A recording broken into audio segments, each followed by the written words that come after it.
author Sarah A. Chrisman. I'm Gabriel Chrisman. And this is another video in our little series of Victorians Abroad where we talk about a vacation that we got to take earlier this year. And in this one, we're still talking about when we were in Budapest. And we're going to cover the Szamos Chocolate Museum. Yeah, chocolate. Yes.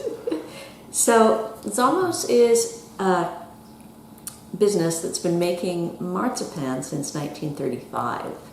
And their big claim to fame are marzipan roses. Apparently that was their first and most important specialty. Right.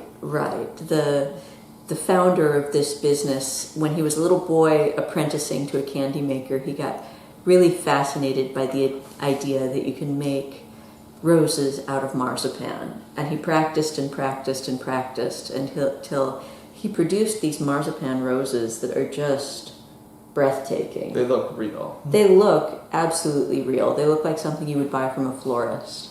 And they are real marzipan. And they're handmade. And they still taste like marzipan, I can say from personal experience, because I did eat one of these. A lot of candy recreations of various things wind up tasting pretty bad. But these actually still just taste like high-quality marzipan. Right. And they haven't been turned in, marzipan turned into a sculpting tool. Right. They actually make them with normal marzipan, the regular way. Yeah, and they're beautiful. They're beautiful. And then this museum that the little business runs for a chocolate museum opened in 2003. And it's sort of above like a cafe. Right next to the Hungarian Parliament building. Right. And in fact, actually, inside the chocolate museum, they have a model of the Hungarian Parliament building that they have made out of marzipan. And this is not a simple building with a simple shape. This is a high Gothic, late 19th century masterpiece. Highly influenced by Art Nouveau, no less. And trying to make that out of marzipan is quite a feat. Yes. And they certainly accomplished it. Yes, they did. It's amazing. It's amazing. It's not small. No. It's not small. It's about the size of, well, this table that we're sitting at now is abnormal, but a regular sized table would be covered by this model. Right. It's very impressive. That said, it was still probably the second most amazing marzipan sculpture that they had there. Right. Now the first most amazing marzipan sculpture they have is a replica of a famous chocolate ad. A cocoa ad. And you've probably seen this ad, actually, if you're interested in history, because it was published and printed so many times. Yes, it's a very famous ad. You would all know it if you saw it. Yeah, you would all know it. It's this sort of Dutch-looking girl bringing a glass of cocoa along with a glass of water to someone. And so the Szamos business made this girl life-size out of marzipan. Right. And it's in a glass case. Just amazing. You would never guess she was marzipan at all. I mean, you wouldn't guess she was anything you could eat. But the gal who sold us the tickets to see this museum challenged us, okay, see if you can find anything in this whole tableau that is not marzipan.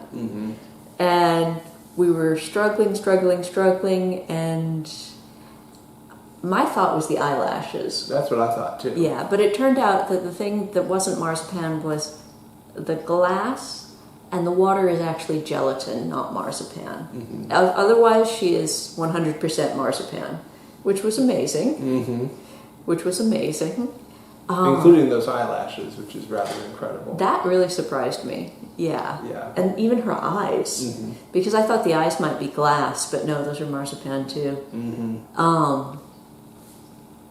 And besides that, so again, this is a chocolate museum, so let's get back to the chocolate. True, yes. Let's get back to the chocolate. So they have a display of all the components of chocolate. So cocoa butter, cocoa powder, and you've got the pie charts showing how much is in your average chocolate. They have the old stone grinding tools that would have been used in Central America for grinding chocolate. But one of my favorites is they had a 19th century specialty stove for confectioners that was made just for melting chocolate. Mm-hmm. And it was a really neat, interesting design to do sort of indirect heat so that it wasn't too hot. It was a little one. It wasn't very big. It wasn't very big, but it was a very neat piece of equipment that was highly specialized. And really, I'd never seen anything like it. But it was very obviously part of that whole suite of late 19th century technologies. Right. Just an element of it that I'd never imagined. Right. There was a really fun mock-up of an early 20th century candy counter.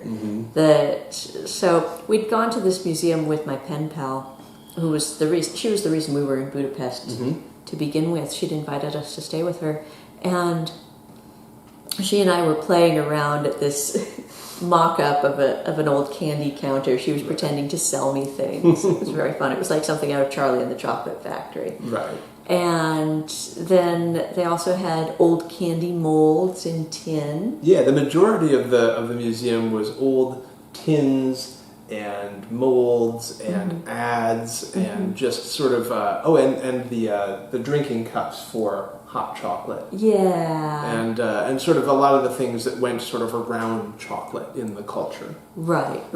All of the accoutrements and the things that make chocolate so fun, besides the wonderful taste. But all of the special little things about chocolate. And I loved seeing all those old chocolate ads. I thought those were a lot of fun. Those were so much fun. Yeah. And, I mean, how can you go wrong with a chocolate museum? Exactly, that's what we thought. If I'm ever in a city that I find out has a chocolate museum, you know I'm going to go there. Of course. It had only really improved things that they had marzipan roses as one of the sort of centerpieces of this of the sort of confectioner's art. Absolutely. So if you ever happen to find yourself in Budapest, the Szamos Chocolate Museum is really, really fun. And we hope you enjoyed this video. If you did, please give it a nice thumbs up. Excuse me. And remember to tell your friends about my books. Happy reading!